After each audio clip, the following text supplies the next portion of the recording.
Faut-il un drone monétaire pour ranimer l'économie de la zone euro? On en parle avec notre invitée. Bonjour Isabelle Coupet-Soubeyran. Bonjour Adrien. Vous êtes maîtresse de conférences en économie à l'université Paris 1 Panthéon-Sorbonne et professeur associé à l'école d'économie de Paris. Avec Emmanuel Carré, Thomas Lebrun et Thomas Renaud, vous co-signez une note de l'Institut Veblen intitulée « Un drone monétaire pour remettre la politique monétaire au service de tous ». Alors plus précisément, votre note contient une proposition de politique monétaire décoiffante qui est d'expérimenter le versement d'entre 120 et 140 euros par mois à chaque citoyen de la zone euro directement par la Banque Centrale Européenne et de faire le point au bout d'un an sur ses effets. Nous aurions tous droit à ce cadeau sans aucune contrepartie ? L'idée, ce n'est pas de faire un cadeau, c'est d'éloigner le risque déflationniste qui continue de menacer la zone euro. Et ce qui décoiffe, ce qui est fou, de mon point de vue, ce n'est pas de faire une proposition d'un instrument nouveau qui remédierait au dysfonctionnement de la politique monétaire actuelle. Ce qui est fou, c'est plutôt de considérer qu'on va pouvoir continuer à faire toujours la même chose, toujours la même politique monétaire, en obtenant des effets différents.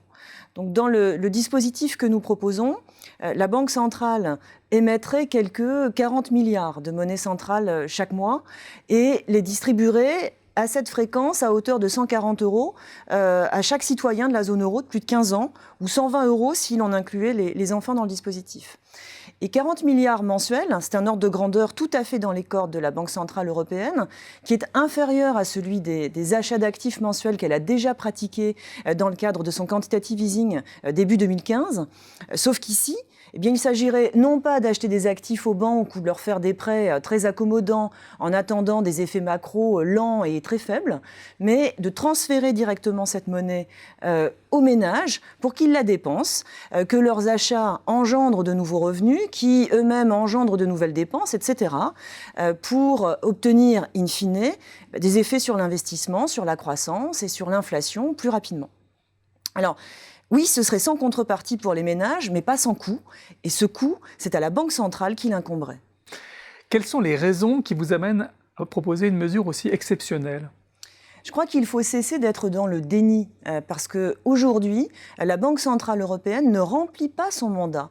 La politique monétaire qu'elle mène se heurte en fait à deux problèmes. Et ce sont précisément ces deux problèmes qui constituent les deux justifications majeures du drone monétaire que nous proposons.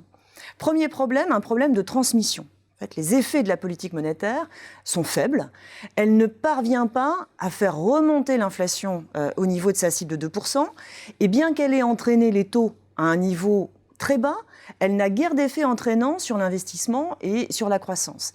Et ça, c'est en partie dû à un canal bancaire obstrué qui n'achemine plus les effets de la politique monétaire comme il le devrait, parce que l'activité des banques aujourd'hui, ce n'est plus tant le financement de l'investissement des entreprises, c'est du crédit immobilier, c'est des activités de marché qui ne font pas circuler la monnaie au bon endroit. Donc solution, s'affranchir de ce canal bancaire qui ne fonctionne pas bien et ne plus faire passer la politique monétaire par lui. Puis un deuxième problème, si vous me le permettez, un problème de répartition des effets de la politique monétaire. Elle n'a pas les mêmes effets pour tous. Il y a des études empiriques aujourd'hui qui examinent ces effets sur les inégalités de revenus et de patrimoine et qui sont assez nombreuses à montrer que la politique monétaire a plutôt tendance à accroître ces inégalités. En clair, la politique monétaire qui a été menée depuis 10 ans a profité aux plus riches et a desservi les plus modestes. Le drone monétaire, au contraire, profiterait à tous. Alors, vous dites que ça profiterait à tous. Quels seraient les effets? À combien vous avez calculé les effets de cette distribution massive de cash? Alors 40 milliards de monnaie centrale distribuée directement aux ménages de la zone euro, ça ferait 480 milliards d'euros sur l'année. Et même en supposant que les ménages bénéficiaires ne dépensent que la moitié de cette somme, ce qui est une estimation très basse de leur propension à consommer, et que l'effet multiplicateur soit dans la fourchette basse de ce qu'indiquent les résultats des études empiriques, à savoir un effet de 2. Quand vous distribuez 10, eh bien ce sont 20 de revenus créés.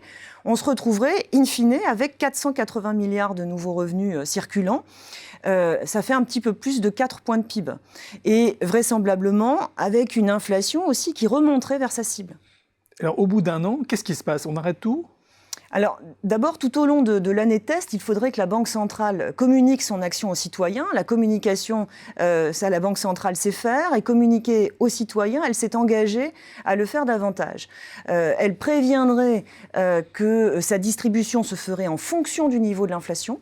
Et puis, une fois la cible atteinte, eh bien, la distribution cesserait. Elle pourrait tout à fait reprendre au cas où l'inflation redescendrait en dessous de la cible. Donc, ce drone monétaire, ce serait vraiment un instrument de pilotage de l'inflation, un instrument monétaire, mais au service de tous. Merci beaucoup, Isabelle Coupet-Soubeyran, d'être venue nous présenter votre proposition. Dans une autre interview, nous en discuterons la faisabilité. Merci à vous.